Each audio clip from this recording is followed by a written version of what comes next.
Hay temas que ese es el mínimo. 717-611. Gracias. Gracias.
All rise.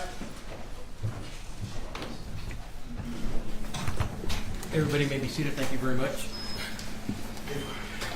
Okay. We're going to do it from. How are we going to do the bench? Where do they want to do it from? Do y'all want to do it from the, or up here? Let's do it up here. Is that okay? Okay, we're going to do it from up there. Then I'm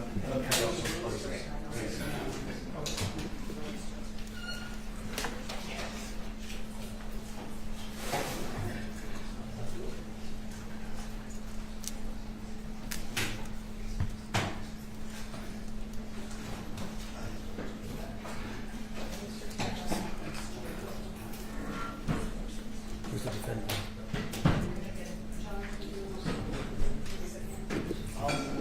Need anything from me, Judge? No, don't have it.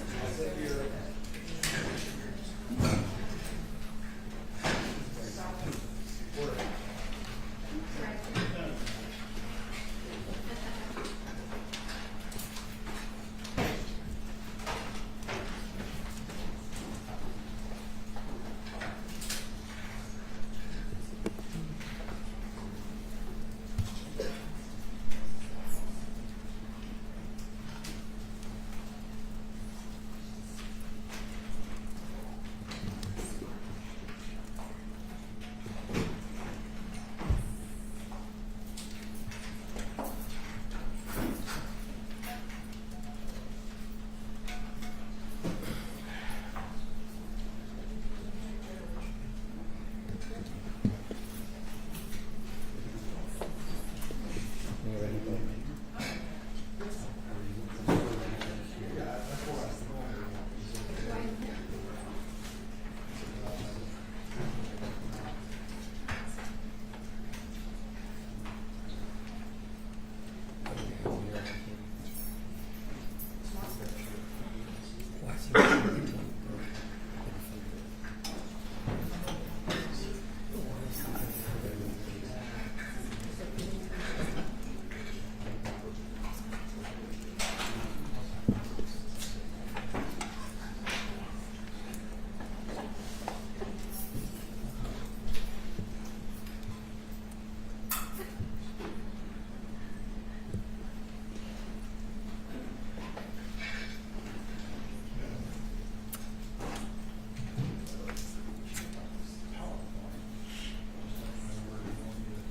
I don't know, Tim will, Mr. Brandon.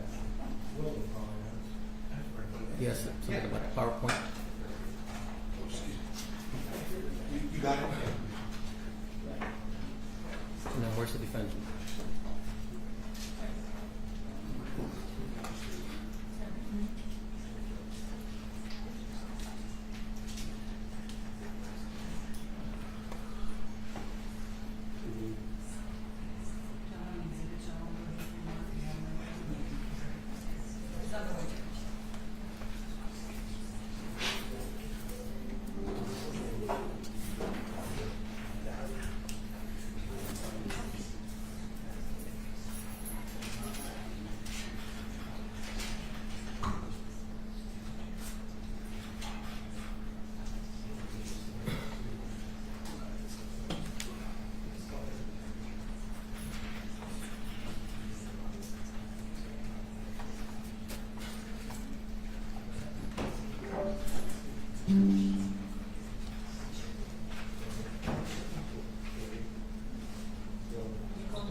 Are you ready? Is everybody ready?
while we read it?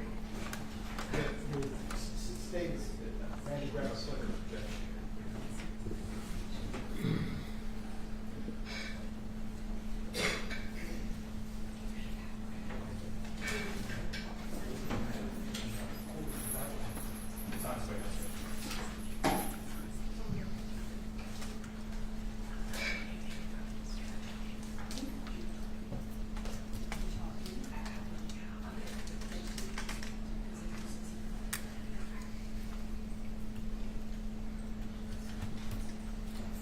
Let's go ahead and begin with that clicker, and then when you get it, we'll start right off the bat. Okay, so you can start with some sort of argument if you like.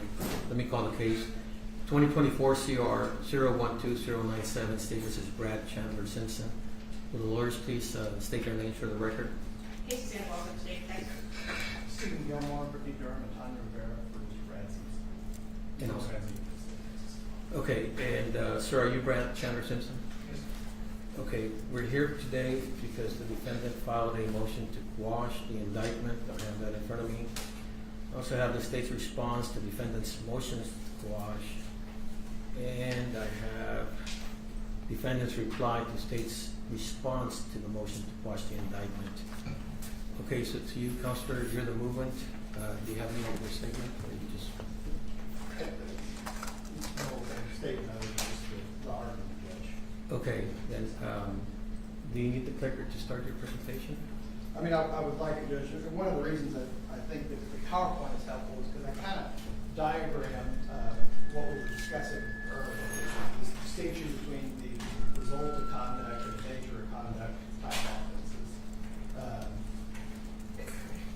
And so, one of the things, and in the concurrence of the opinion cited by Judge Clinton and Lugo, one of the things that Judge Clinton does is he comes up with this chart where he helpfully subdivides what is actually alleged in the statute, right? So part of the allegation has to be an act clearly dangerous to human life. And that act, if there's a causal nexus between the act alleged and the result. So it is still a result-oriented offense. The robbing of the offense, as the state cited in its brief, is still the result. But we're not talking about the result with respect to the culpable mental state. What Lugo does, and what the other cases that I reference in my response, is they discuss nature of conduct versus result of conduct with respect to the culpable mental state. And what essentially they mean is that the culpable mental state for a nature of conduct offense could be, say, knowingly, or in the circumstances of conduct offense, it could be, say, recklessly. But because it's a result of conduct offense, the requisite mental state is the intent, and in this particular case, intent to cause SBI. Intentionally causing SBI is what the defendant has to have. SBI, serious bodily injury. That is what the, thank you so much, that's very beautiful. Perfect, yeah, it goes forward. Okay, and so, because, let me see if this, there we go. And so here's Judge Clinton's chart. To my mind, kind of breaks it down in the simplest way.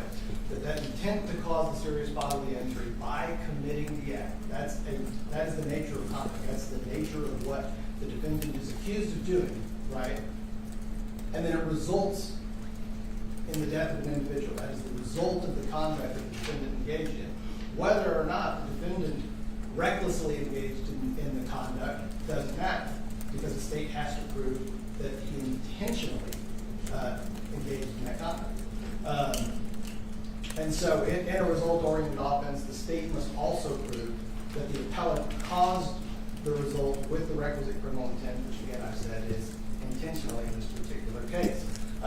To change it to a nature of conduct offense, to actually convert the characteristic of murder, would allow the state to allege that he may not have done it intentionally, but he could have done it knowingly. And that is what the courts of appeals and what the majority opinion in Lugo says they cannot do, which is ordinarily something that the state wants to do, because it would allow them to plead alternate mental states for committing the offense, which would give the jury in a hypothetical case different mental states by which they could convict a defendant. And so I'm not suggesting that they would be allowed to do that. I'm just suggesting that there is a nature of conduct element, and because there's a nature of conduct element, they got to tell me what it is. Now, looking at just paragraph B, I've kind of diagrammed it a little bit as well.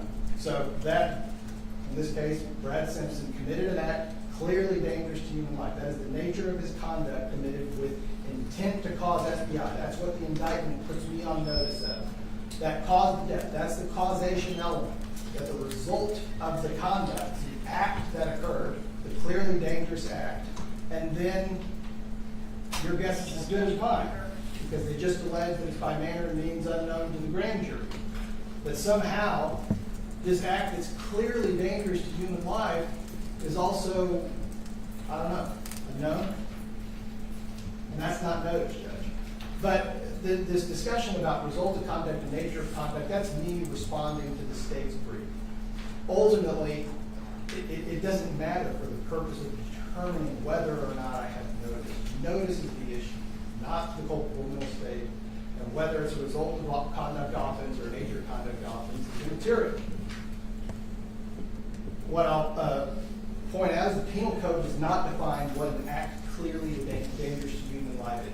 There's no definition from it, and because there's no statutory definition, we're not allowed to put a definition in the jury charge either. So the jury's not going to get to know what an act clearly dangerous to human life, which also means I don't get to prepare to defend against whatever act the state may be alleging. There could be a number of statutory defenses. There could be a defense that it never even occurred, that there's an exception or excuse. But because the state hasn't alleged it, I don't get to prepare a defense to that particular act. And because it's undefined, the case law is very clear. There are Court of Criminal Appeals, the State v. Barbanel. If the statutory language, in this case, an act clearly dangerous to human life, isn't completely descriptive, they have to plead it with greater particularity in order to provide me notice. And even in the state's own case, Zuniga, when a statute contains an undefined term of indeterminate or variable meaning, the state has to tell me what it means in the indictment to put me on notice. Zuniga is one of the leading cases that the state cites, and that their own case says they got to tell me what it means if there's no definition, and there is no definition. And ultimately, Judge, the pleading requirements for murder under 1902b1 are just fundamentally different from what they are in 1902b2, which is what paragraph B is. And in DePaul v. State, it tells you that for a 1902b2 case, the state must allege and prove that the accused committed an act clearly dangerous to human life. And in this particular case, they rejected the state's cases suggesting they don't have to allege a particular act, and said that even though you don't have to tell them under 1902b1 murder what the act is, the cases that you're citing for that proposition, they don't apply to 1902b2. So you've got to tell them what it is. In the brief, I referenced that this is potentially an issue of first impression. These are the cases that I could find where notice was raised in a 1902b murder, and each and every one of them alleged manner means unknown plus something else. Not a single one of them alleged manner means unknown and nothing else. The only case I found that did talk about it was a case out of Eastland that said nobody mentioned this in the trial court or on direct appeal, so we ain't going to touch it. The other thing that all of those cases had, that this does not, is the literal corpus delicti was satisfied. And I think that that's significant in terms of putting me on notice. Because in cases where literal corpus delicti is satisfied, I would have a medical exam, which I don't have in this case. The state also alleges that they can give me notice by other means, and I'll cite there State v. Rosenbaum out of the Court of Criminal Appeals. This is not in the brief. But the validity, whether of an indictment, whether or not an indictment gives me notice, isn't tested by the evidence that is adduced at trial. That's an argument for the sufficiency of the evidence on direct appeal. Whether the indictment gives me notice has nothing to do with what's contained in the discovery the state's obligated to give. That's all I got, Judge. For those reasons, I pray you'll grant defendant's motion to quash paragraph B of the indictment. Okay, State. May I please support, would you prefer that statute? That's fine. All right. Judge, I'd like to move closer to you. yes, ma'am. Thank you. Turn it on. Turn it on, move it closer to you. Thank you. All right, Judge, just want to start by saying the law doesn't reward people for disposing of the bodies of their murder victims. The case law is clear that the state does not have to prove how Mr. Simpson murdered Suzanne Simpson. What we do have to prove is that he intended to cause either her death or serious bodily injury, and that he did in fact cause her death. And I won't belabor that point because it's addressed fully in the state's brief, which was filed April 1st of this year, and I'll just ask the court to take judicial notice of that brief, which is part of the record in this case. But to just sum up, the manner, means, the how of committing murder or assault are not elements of those crimes. And when we allege an unknown manner and means, we've done more than is required by law. The law doesn't even require us to put that in the indictment. Those are not elements of the offense. We're not required to prove them. The state's indictment tracks the statutory language for each offense, and it gives adequate notice of each offense charge. We've alleged intent, and we've alleged result. We don't have the benefit of a body at this point for a medical examiner to look at and give us a precise cause of death, but that does not prohibit prosecution in this case. I want to take a moment to address the specific points that the defendant makes in his brief that was filed on Sunday. And first I want to note that the defense seems to have waived any argument with respect to paragraph 8 of the murder charge and the other charges in this case. It looks like at this point we're only arguing about paragraph B, which is the activity of interest of human life, part of the murder charge. So in his brief... Was that accurate? That is correct, Judge. I can respect that under paragraph B.A. under the right circumstances, the state can proceed. Okay. The judge in his brief, he gives a general statement that tracking the statutory language isn't always sufficient, but what's not clear in the brief, in my opinion, is that this statement only applies in certain situations. And it was up there, actually in the language that he had, that the situations where that applies are when you have conduct-oriented offense, which murder is not, and also when there are multiple different ways of committing that offense that are outlined in the statute. That's where that applies. And the case law says that very clearly in the case that you cited. One example that I can give the court is sexual assault. So in sexual assault, which is a conduct-oriented offense, it's about what the defendant did, not the result of the offense, as in murder. And if you look at the sexual assault statute, it says the defendant did intentionally or knowingly, and then it has A, B, C, D, different ways of committing that offense. And that is the sort of thing that what Mr. Gilmore cited is referring to, where you have both a conduct-oriented offense and statutorily defined alternate ways of committing that offense. That is when we have to plead specifically which one of those we're going to prove. That's what that language is talking about. So it doesn't apply to this case. Sexual assault, again, conduct-oriented. The gravamen of the crime is the act committed by the defendant. Murder, the gravamen is the result. It's the death that is caused. So that's the type of statute that requires that additional specificity in the pleadings. And we do, in sexual assault indictments, we do have that specific, like, it was committed in this way. The statute in this case is not like that. There are no multiple ways listed. That act clearly dangerous to human life is just an element. There's no alternate ways listed in the statute to commit an act clearly dangerous to human life.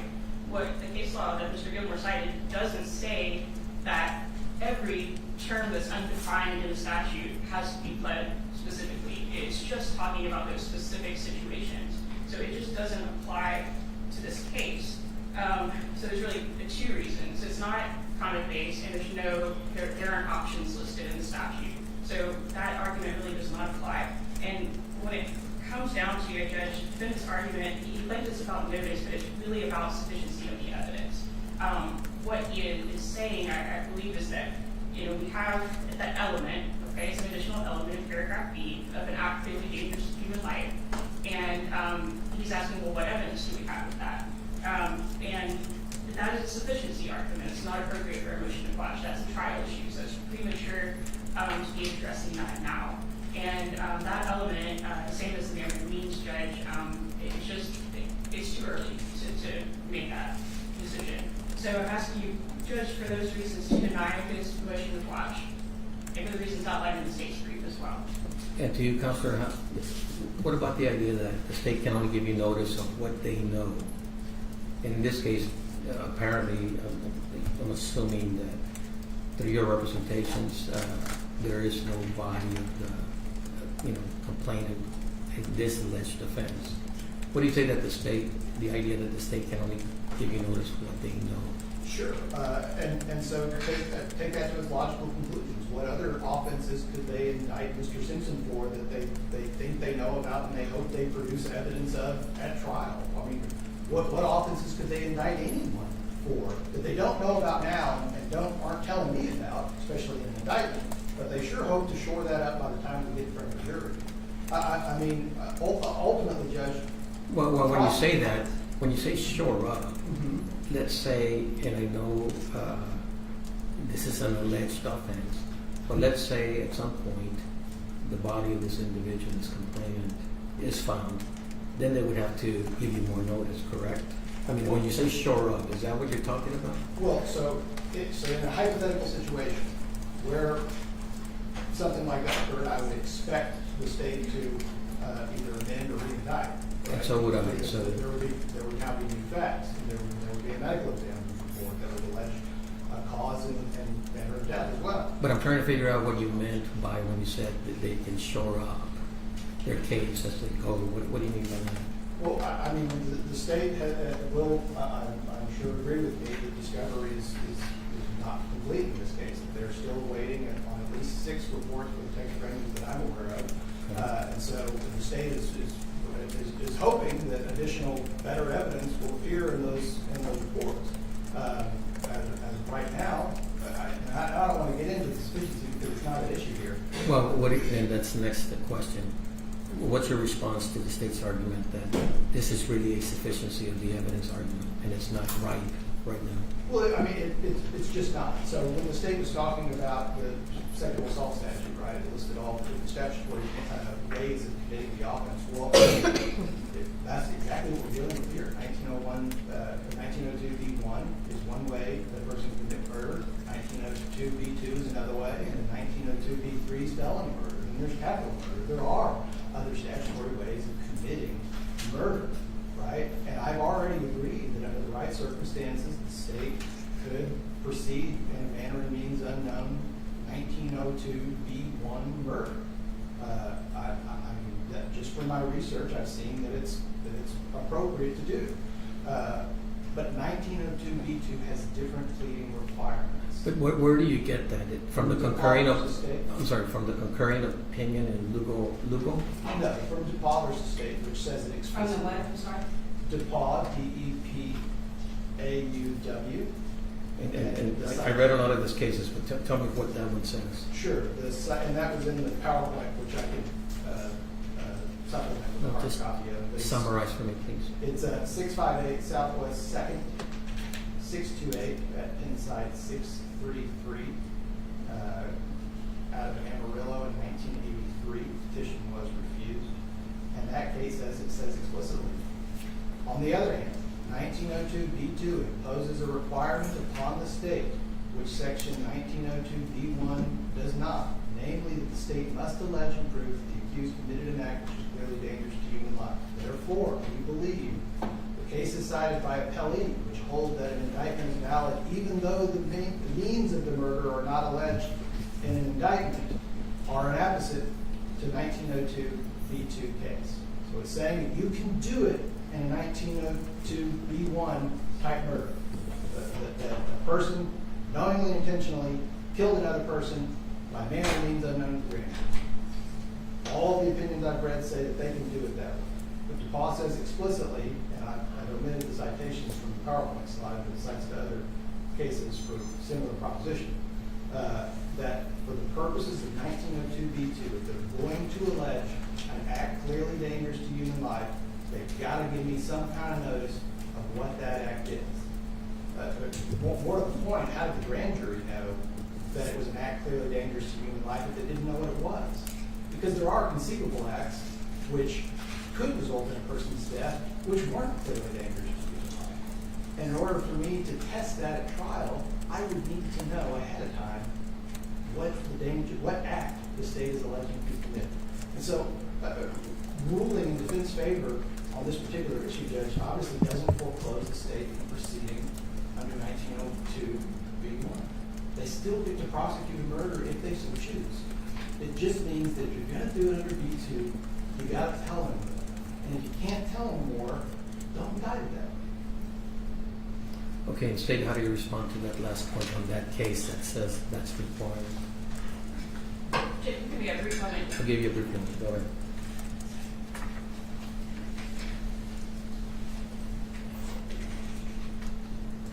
And Judge, I'll just add real quickly, if they do discover some act in the future, I expect they will amend or reindict.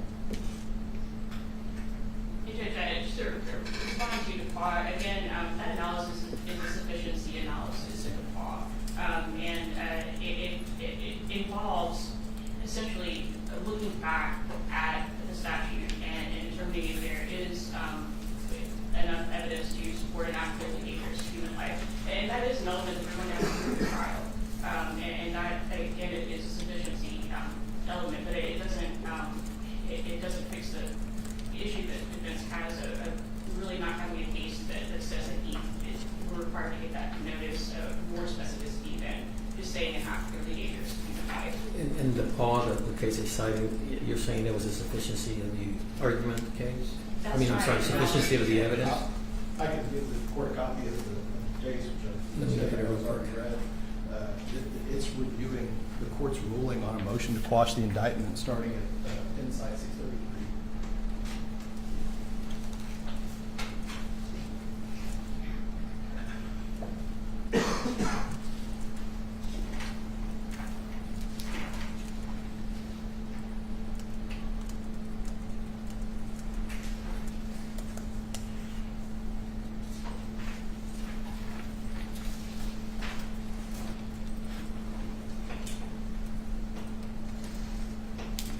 Just for the benefit on it's the second, I can't hear you, sorry. just for the benefit of the record, second full paragraph on what is Bates number, page 5. Appellant argues in his first point of error that the trial court erred in overruling his motion to quash the indictment. Because the indictment language was both legally and factually, this is exactly what Brooks when they made that decision. Legally Is your and mic on, factually. sir, I'm sorry to interrupt. Is your mic on? Is the green light on? Yep. Okay. I need you to pull it closer. Sure. Thank you. Legally and factually insufficient to allege an essential element under the offense of murder. And the state's already conceded that the act itself, the act clearly dangerous to human life, is an essential element.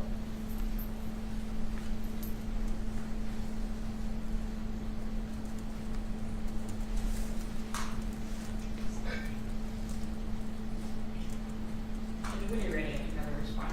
Go ahead. It's clear in the paragraph that Mr. Gilmore cited that this is a sufficiency review. That was the point of error that was raised in this case.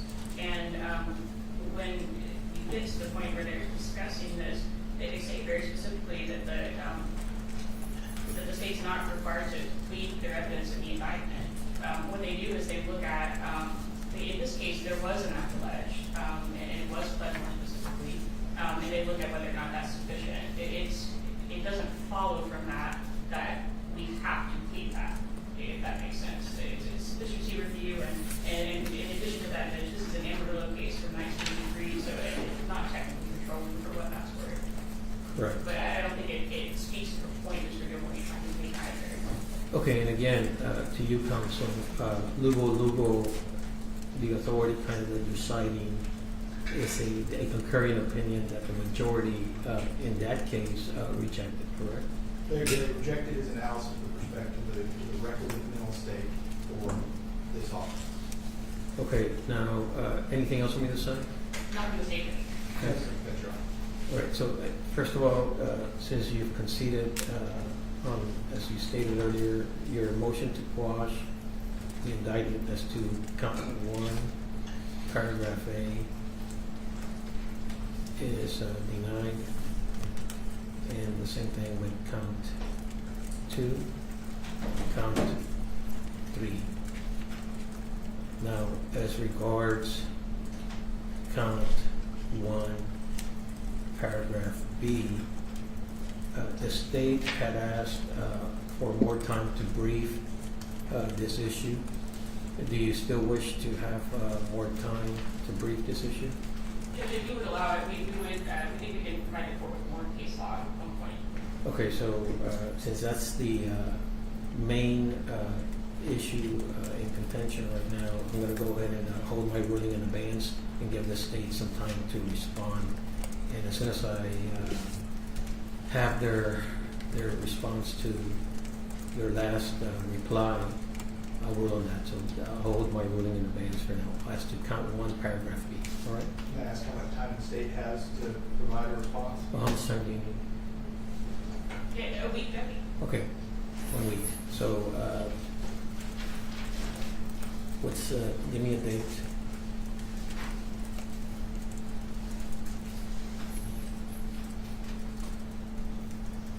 What's the date? Tuesday? Yeah. Next Tuesday? Whatever that day is, okay? The 29th. Okay, so we'll reset for April 29th, 2025 at 9 a.m. just for that ruling, okay? Anything else?